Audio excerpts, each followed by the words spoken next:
오늘도 말씀과 기도로 좋은 날 되기를 바랍니다. 사도행전 20장은 사도 바울의 3차 전도 여행이 끝나가는 시점입니다. 바울은 에베소에서의 사역을 마치고 이제 예루살렘으로 향하여 가고 있습니다. 이 여정은 단순한 이동이 아니라 죽음을 각오한, 순교를 각오한 그런 순례 여정이었습니다. 하지만 바울은 자신의 사명을 위해서 생명보다 이 사명을 더 귀하게 여기며 순종합니다. 바울이 이 미둘레네를 거쳐 밀레도까지 항해를 하는데 일부 제자들을 배로 보내고 지금 13절을 보면 자신은 걸어서 아소로 갑니다. 우리는 앞서 배를 타고 아소에서 바울을 태우려고 그리로 가니 이는 바울이 걸어서 가고자 하여 그렇게 정하여 준 것이라. 성경은 왜 이렇게 디테일하게 기록했을까요? 바울은 지금 혼자서 걸어가고자 했습니다. 걸어가면서 바울은 묵상하였고 자신의 마음을 성찰하였고 기도하였고 결단이 있었을 것입니다. 사명을 감당하는 사람은 홀로 걸어가는 시간이 필요하죠. 걸어가면서 생각을 정리할 수가 있습니다.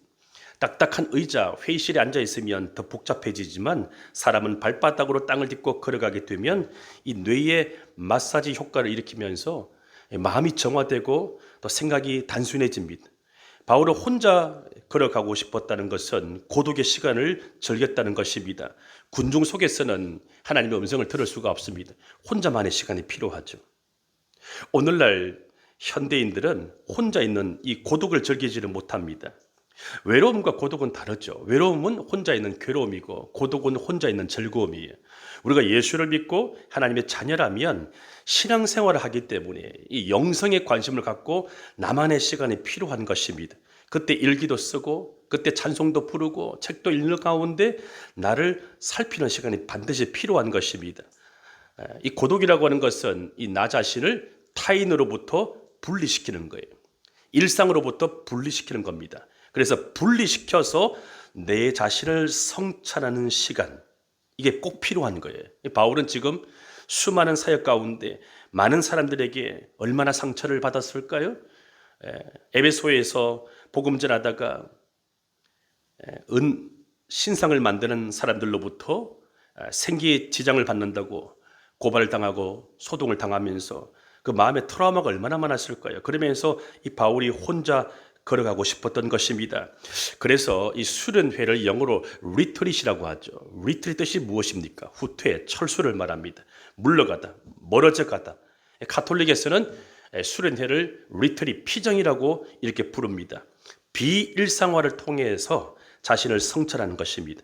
1년 중에 열심히 일한 당신 떠나라, 이런 광고 카피처럼 1년 중에 한 번 여름 휴가 때 혹은 뭐 다른 날이라도 일상으로부터 떠나서 분리시켜서 나만의 시간, 이게 필요한 것입니다. 그럴 수가 없다면 하루 가운데에도 잠시나마 차를 타고 갈 수도 있지만 걸어 다니면서 이렇게 자신을 성찰하는 것이 꼭 필요한 것이죠. 자, 14절을 보면 바울이 드로아에서 아수까지 걸어서 갔는데 15절을 보면 그곳에서 일행과 합류하여 배를 타고 미둘레네 기오 사모를 거쳐 밀레도에 도착합니다. 자, 16절을 보면 바울이 에베소를 지나가 버립니다.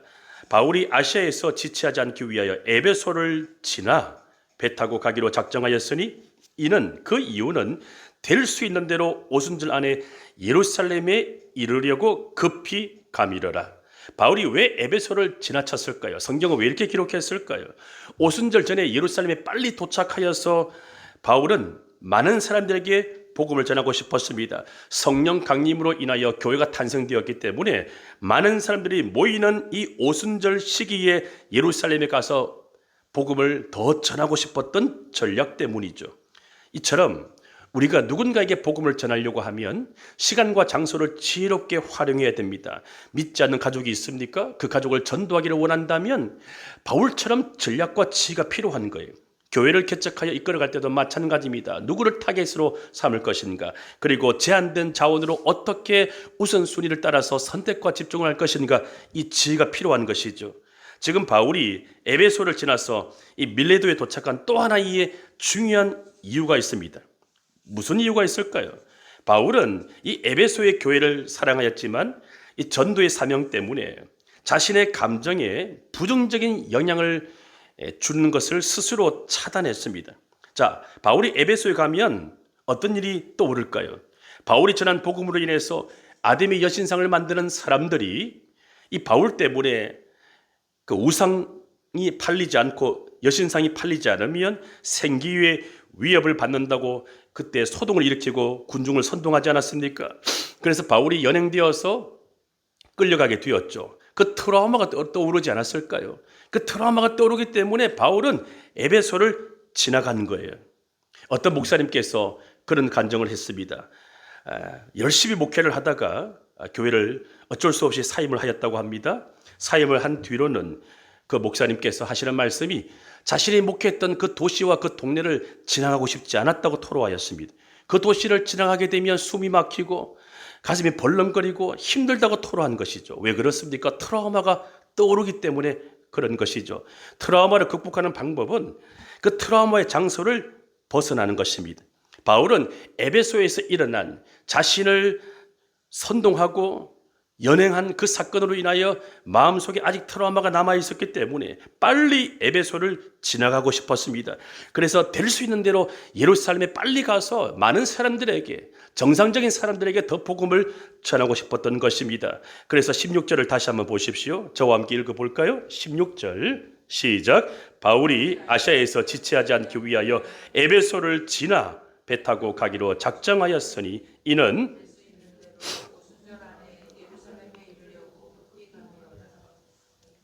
새로운 곳에 가서 더 많은 사람들에게 빨리 복음을 전하고 싶어서 에베소를 지나갔고 예루살렘에는 빨리 가고 싶어서 급히 갔다고 기록하고 있습니다. 자, 드디어 밀레도에 도착한 이 바울은 에베소 교회의 어른들, 엘더, 장로들을 불러서 만납니다. 그리고 아시아에서 사역한 첫날부터 자신이 어떻게 사역해 왔는지를 회상하면서 마지막 권면을 합니다. 18절 뒷부분을 보면 첫 마디가 이렇습니다. 여러분도 아는 바니. 무슨 말입니까? 바울은 말로만이 아니라 삶으로 복음을 증거한 신실한 전도자, 목회자였던 것입니다. 다 사람들이 그의 진정성을 안다는 것입니다. 그 진정성을 안다고 하는 것은 말과 삶의 통합을 말하고 말로만 복음을 증거한 것이 아니라 바울은 삶으로 희생하면서 복음을 증거한 것을 그 엘더들이 다 알았다는 것이죠. 자, 그래서 바울의 사역은 19절을 보면 겸손과 눈물로 특징 지어집니다. 그리고 유대인들의 수많은 음모와 선동으로 인하여 엄청나게 많은 시험을 당하였지만 참고 또 참았습니다. 19절을 보시면 곧 모든 겸손과 눈물이며 유대인의 간교로 말미암아 당한 시험을 참고 주를 섬긴 것과, 저는 목회자이기 때문에 이 바울의 고백이 가슴에 와닿습니다. 교회를 세워가기 위해 목회를 하면서 영혼을 섬기다 보면 겸손할 수밖에 없습니다. 내 힘으로 되는 것이 하나도 없습니다. 여러분들이 목자가 되어서 영혼을 한번 돌보아 보십시오. 부모로서 자식을 돌보아 보십시오.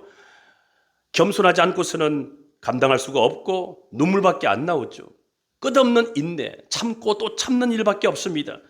그래서 어떤 목사님이 부흥의 강사로서 이렇게 설교하는 것을 들었습니다. 가끔씩 속을 썩이고 상처를 주는 교인들이 있으면 그 목사님이 그렇게 기도를 한다는 거예요. 하나님, 저분에게 더 은혜를 부어주셔서 신학교를 가게 해주십시오. 그래서 전도사라도 하게 해주십시오. 그래서 십자가가 무엇인지를 알게 해주십시오. 자식이 부모가 되어서, 엄마가 되고 아빠가 되어서 똑같이 부모의 그 처지가 되어 보면 부모의 마음을 아는 것처럼 우리 사람들은 너무나 나약하고 철이 없고 자아중심적이기 때문에 바울이 이 수많은 사람들에게 복음을 전하고 목회를 하면서 겸손할 수밖에 없었고 눈물 흘릴 일이 많았고 시험을 참고 또 참았다라고 그렇게 토로하고 심정을 고백했습니다. 자, 그런데 이렇게 바울이 겸손할 수밖에 없고 눈물이 가득한 고통이 많았고 유대인들의 업무로 인하여 수많은 시험을 당하였지만 참을 수 있었던 비결을 20절, 21절에서 소개합니다. 여러분들이 한번 읽어보시겠습니까? 20절, 21절 시작.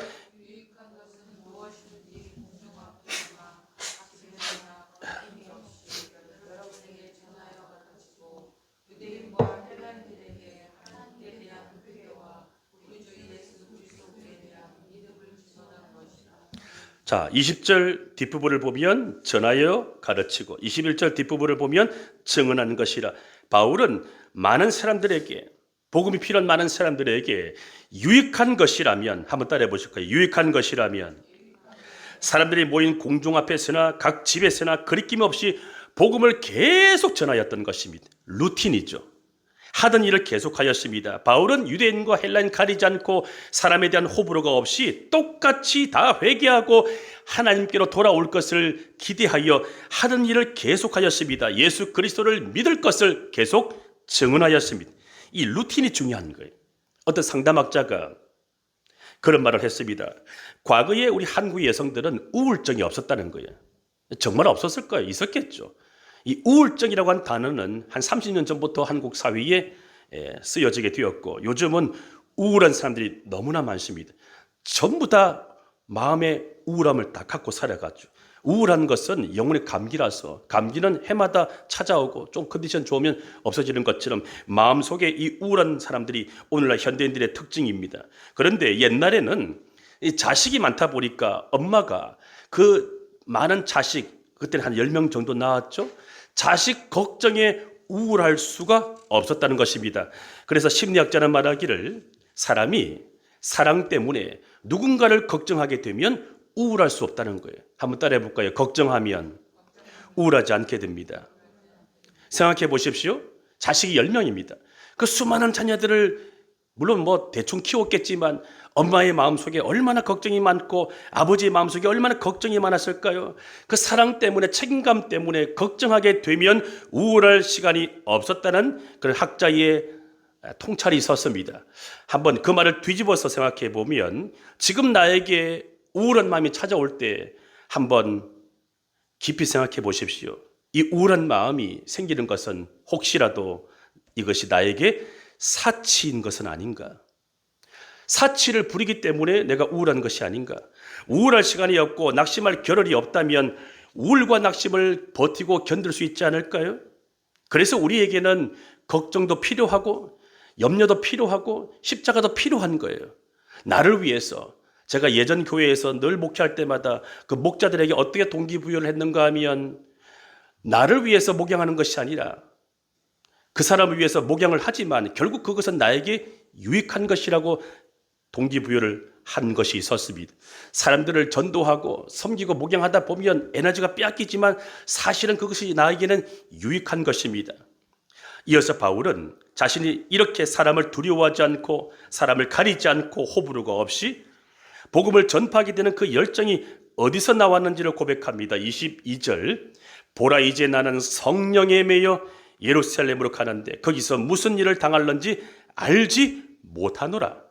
바울의 이 복음 전도 열정이 어디서 나왔다고 기록합니까? 성령께 매여, 성령께 매였기 때문에 바울은 거기서 복음의 열정이 나왔다고 고백합니다. 성령에 매여, 이 말은 성령께 결박당해 있다, 밧줄로 묶였다는 것입니다. 다시 말하면 바울이 기쁘고 즐거워서 거기에 가서 복음을 전하면 다가올 어떤 혜택과 유익을 계산하는 것이 아니라 성령께 붙들렸기 때문에 자발적 순종이 아니라 강력한 이끌림이 있었다는 것이죠. 우리에게도 이끌림이 필요합니다. 우리는 스스로 주의 길로 갈 수가 없습니다. 스스로 십자가를 질 수가 없습니다. 스스로 복음을 전할 수가 없습니다. 얼마나 고달픈 일입니까? 성령께 매여야 됩니다. 이끌려야 되죠. 자, 거기서 바울이 무슨 일을 당할지 알지 못한다. 무슨 말입니까? 또다시 붙잡혀서 고문당할지, 또다시 붙잡혀서 핍박을 당할지 알지 못하지만 불확실하지만, 미래가 불확실하지만 바울은 두려워하지 않는다, 이렇게 말하고 있는 것입니다. 생각을 많이 하지 않겠다는 거예요. 생각을 많이 하면 성령께 매일 수가 없습니다. 생각 많이 하지 않고 기도를 많이 하셔서 성령께 매여 살아가는 저와 여러분 될 수 있기를 축원합니다. 성도들은 두 가지 부류로 살다가 죽음을 맞이하죠.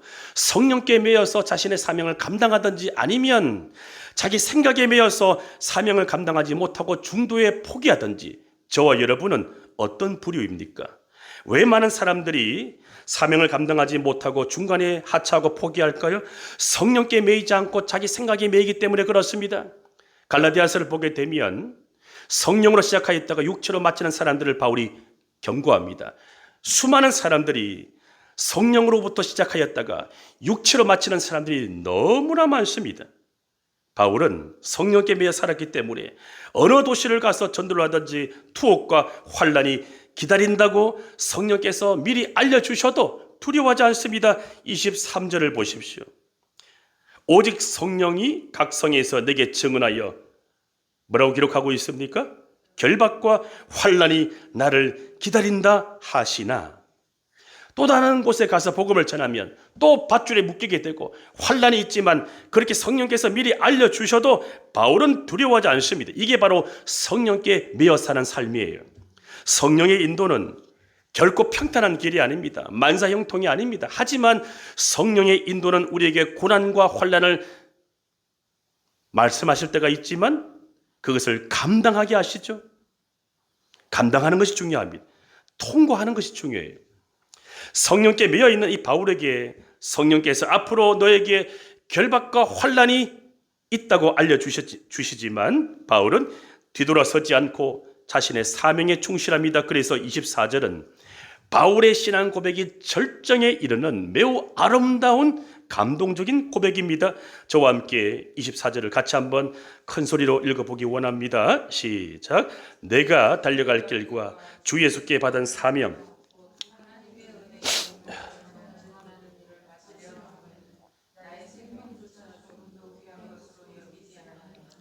바울의 신앙 고백이 마음에 와닿으신가요? 사람은 죽음이 다가올 때, 죽음 직전에 후회하는 것이 있습니다.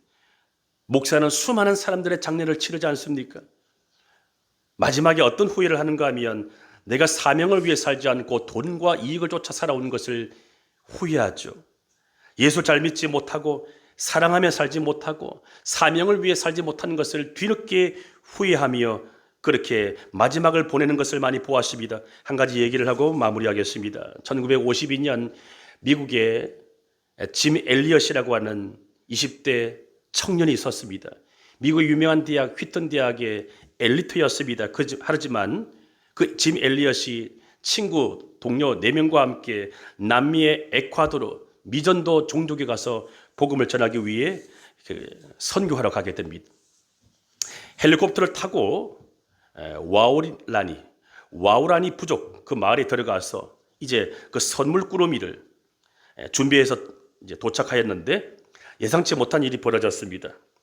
그 원주민들은 백인에 대하여 적대적이었기 때문에 그 선교사의 그 선물을 알아보지 못하고 선교사의 마음을 알지 못하고 그 원주민들이 창을 던져서 이 짐 엘리엇과 동료 4명을 다 죽이게 되었습니다. 사망했습니다. 이 선교사님들은 모두 다 이 총을 들고 있었습니다. 미국 사람이었기 때문에. 하지만 그 원주민이 창을 던질 때 한 번도 총을 꺼내어서 사용하지 않았다는 사실이 밝혀졌습니다. 복음을 전하러 갔는데 그들을 죽이면 복음의 문이 닫힐 수 있다는 것 때문에 총을 사용하지 않았습니다. 예수님도 십자가에 못 박히실 때 저항하지 않고 어린 양처럼 당하신 것처럼 우리에게도 순교가 있을 때, 지금은 순교가 없겠지만 자아를 부인할 때가 있을 때 굳이 저항할 필요 없이 그렇게 당하는 것이 십자가가 아닐까요? 나중에 이 짐 엘리엇의 일기장에 이런 글이 쓰여 있었습니다. 결단코 놓칠 수 없는 것을 붙잡기 위하여 결국에는 잃어버릴 수밖에 없는 것을 일찍 포기하는 것은 결코 어리석은 자가 아니다. 제가 1990년 고등학교 때 그 수련회를 갔었는데 저를 담당했던 그 교회학교 선생님이 이 짐 엘리엇의 일기장에 쓰여져 있는 이 문구를 기록하라고 하더라고요. 그거를 지금도 기억하고 있습니다. 30년이 지났지만 결단코 놓칠 수 없는 것을 붙잡기 위하여 결국에는 잃어버릴 수밖에 없는 것을 일찍 포기하는 것은 결코 어리석은 자가 아니다. 이 신앙 고백이 바울의 신앙 고백과 똑같습니다. 사도 바울이 오늘 24절에서 위대한 신앙 고백을 합니다. 내가 달려갈 길과 주 예수께 받은 사명 곧 하나님의 은혜의 복음을 증언한 일을 마치려 하면은 나의 생명조차 조금 더 귀한 것으로 여기지 아니하노라. 나중에 짐 엘리엇의 순교 이후에 그의 아내가 남편이 죽은 그곳에 그 부족에게 가서 복음을 전하였고 그리고 그녀의 헌신으로 인하여 그 부족 전체가 복음을 듣고 예수를 믿고 세례를 받은 놀라운 일이 벌어졌습니다. 저와 여러분은 어떻게 예수를 믿고 있으신가요? 우리가 예수를 믿고 있고 내 삶의 구주이시고 주인이시라면 우리도 예수를 전해야 되지 않을까요? 내 힘으로 그럴 수가 없다면 성령께 매여서라도 내 안에 계시는 예수를 말로 삶으로 전해야 되지 않겠습니까? 이제는 말로만의 전도가 아니라 입술로만 예수를 믿을 것이 아니라 바울처럼 짐 엘리야처럼 섬김과 희생으로 그렇게 복음을 전할 때 당장 열매가 안 나타날지라도 언젠가는 복음의 열매가 나타나게 될 것입니다.